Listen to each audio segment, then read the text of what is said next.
Pendahuluan apersepsi. Selamat pagi anak-anak. Pagi, Bu. Bismillahirrahmanirrahim. Assalamualaikum warahmatullahi wabarakatuh. Waalaikumsalam warahmatullahi wabarakatuh. Sebelum pembelajaran kita mulai, mari kita berdoa bersama. Silakan pimpin ketua kelasnya memimpin doa. Religius berdoa Tempat duduk, sebelum siap, belajar. siap. Sebelum mengawali pelajaran pada pagi hari ini, berdoa menurut agama dan kepercayaan masing-masing. Berdoa dimulai.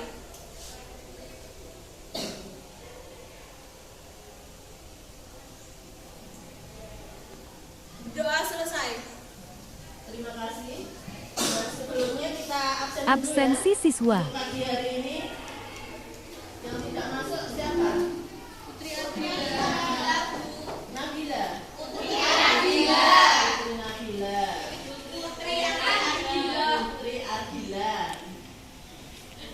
Di Karimatu masuk ya. Kayun masuk. Koiri. Evita. Loreta. Ya masuk. Berarti yang tidak masuk hanya satu saja. Baiklah. Untuk kemarin kita sudah mempelajari tentang beriman kepada kitab-kitab Allah Subhanahu wa taala. Pada kesempatan hari ini kita akan meneruskan Review kitab yang materi sama minggu ya, lalu. yaitu tentang beriman kepada kitab-kitab Allah Subhanahu wa taala. Tadi malam belajar tidak di rumah? Belajar. Alhamdulillah. Nah, dalam kesempatan pagi hari ini tujuan dari pembelajaran kita antara lain adalah supaya kita semuanya nanti bisa mengetahui arti beriman kepada kitab-kitab Allah, kemudian berapa jumlah kitab Allah yang diturunkan untuk umatnya, kemudian isi apa saja yang terdapat dalam kitab-kitab tersebut, dan hikmah yang diperoleh dari beriman kepada kitab-kitab tersebut. Kita awali dari kegiatan yang pertama, inti yaitu materi pengertian beriman iman kepada dan kitab Allah. Iman itu artinya adalah yakin atau percaya. Kitab berasal dari bahasa Arab, artinya kataba yaktubu kitaban, kitabatan, yang artinya adalah tulisan. Arti kitab Allah secara istilah adalah tulisan wahyu pada lembaran-lembaran yang terkumpul dalam satu bentuk buku yang disebut dengan kitab itu. Dalam sejarah firman Allah SWT ditulis dengan dua bentuk, yaitu berupa suhuf dan mushaf. Keduanya berasal dari akar kalimat yang sama, yaitu sahafa, yang artinya adalah menulis. Itu pengertian dari iman dan kitab. Sedangkan yang kedua, B, pengertian beriman kepada kitab Allah dan perbedaan antara kitab dan suhuf. Beriman kepada kitab Allah artinya mempercayai dan membenarkan bahwa Allah SWT menurunkan kitab-kitab kepada para rasulnya yang berisi larangan, perintah, janji, dan ancamannya. Juga menjadikan kitab Allah sebagai pedoman hidup manusia sehingga bisa membedakan mana yang baik dan buruk, mana yang hak dan batil, mana yang halal dan haram. Hak itu artinya benar, batil artinya salah. Jadi kalau kita berpedoman pada Al-Quran, insya Allah kita bisa membedakan mana yang benar dan mana yang salah, mana yang halal dan mana yang haram. Sehingga dalam kehidupan sehari-hari itu kita akan lebih terarah, tidak tersesat. Kemudian perbedaan antara kitab dan suhuf adalah yang pertama, isi kitab lebih lengkap daripada suhuf karena kitab itu berbentuk satu buku jadi yang sudah dijilid, sedangkan suhuf itu masih berupa lembaran-lembaran yang belum dibukukan, belum dijilid ya. Jadi masih acak-acakan karena disesuaikan dengan situasi dan kondisi serta peristiwa yang terjadi pada waktu itu dan belum disatukan. Yang kedua, kitab dibukukan sedangkan suhuf hanya berupa lembaran-lembaran yang tidak dibukukan. Selanjutnya yang C, kitab-kitab yang diturunkan dari Allah SWT itu ada 4, itu harus kita tahu ya. 4 itu apa saja? Yang pertama adalah kitab Taurat, kitab Zabur, kitab Injil, kitab Al Keempat-empatnya harus kita ketahui, harus kita yakini keberadaannya, karena memang benar adanya bahwa keempat kitab tersebut adalah kitab yang benar-benar diturunkan Allah Subhanahu wa taala. Tetapi sebagai umat muslim, kita wajib membaca, mempelajari serta mengamalkan kitab Al-Qur'an saja. Tapi ketiga kitab yang lain wajib diketahui keberadaannya, wajib diketahui isinya apa, tapi tidak wajib untuk dipelajari. Bahkan tidak wajib juga untuk diamalkan. Coba sedikit kita ketahui bahwa kitab Taurat itu diturunkan kepada Nabi Musa alaihissalam, ditulis dalam bahasa Ibrani. Kitab Taurat berisi tentang syariat, hukum, dan kepercayaan yang benar kepada Allah Subhanahu wa taala. Isi pokok dari kitab Taurat adalah 10 firman bagi bangsa Israel. Isi kitab Taurat antara lain yaitu 1. Kewajiban meyakini keesaan Allah. Di dalam kitab Al-Qur'an pun juga sama.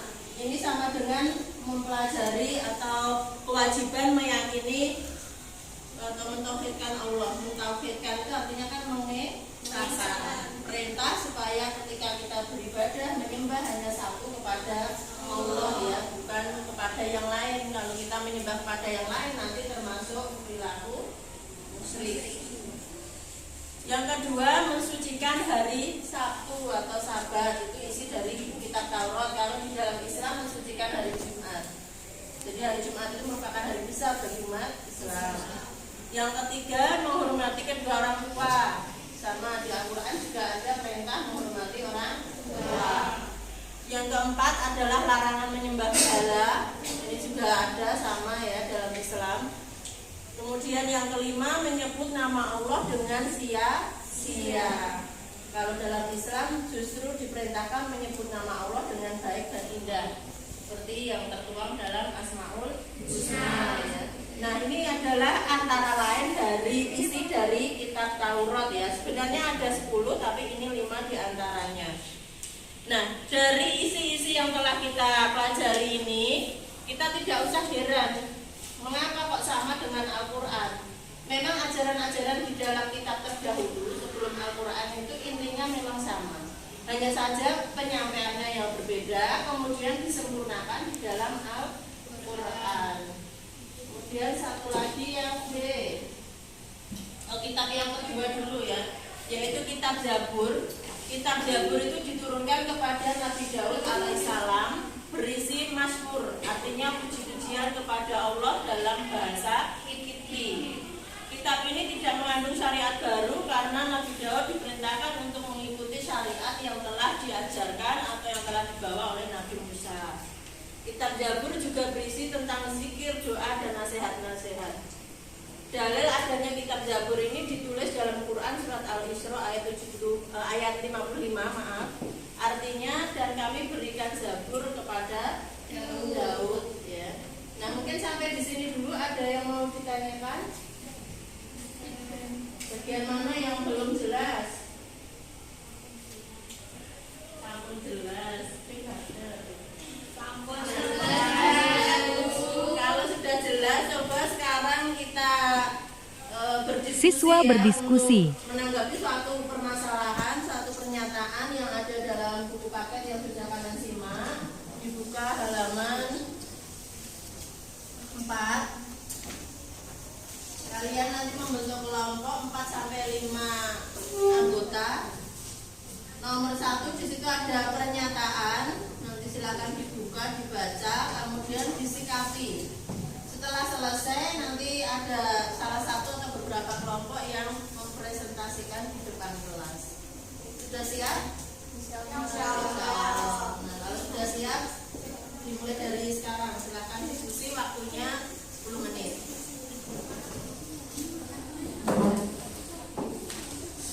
Membentuk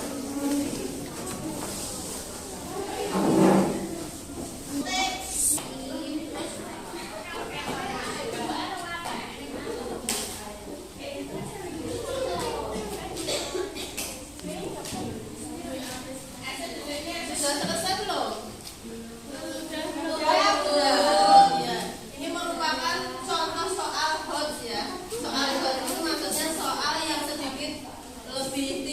tingkat kerumitannya. Sehingga kita juga harus memerlukan pemikiran yang cukup tinggi. Oke. Coba kita dengarkan pendapat dari kelompok 8 dipresentasikan ke depan. Keempat-empatnya maju, semuanya maju. Nanti salah satu membacakan hasil yang sudah didiskusikan.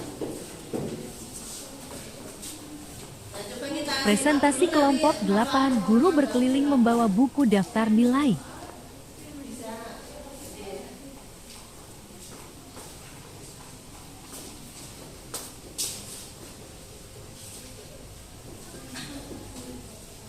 Sesuai tugasnya yaitu pernyataan nomor 1. Assalamualaikum warahmatullahi wabarakatuh.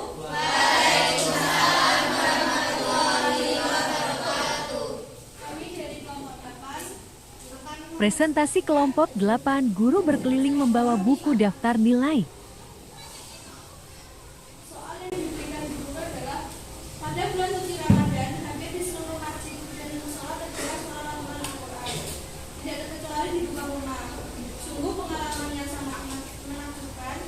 Akan tetapi, setelah selesai Ramadan, selesai pula aktivitas tersebut. Padahal Rasulullah SAW menegaskan bahwa sebaik-baik kamu adalah orang yang belajar Al-Quran dan mengamalkannya. Dapatkah kamu memberikan tanda-tanda hal itu? Tidak tema. Kami tidak setuju dengan pernyataan tersebut, karena membaca Al-Quran tidak hanya menjadi tradisi di bulan Ramadan saja, akan tetapi lebih baik jika dibaca setiap hari atau setiap saat.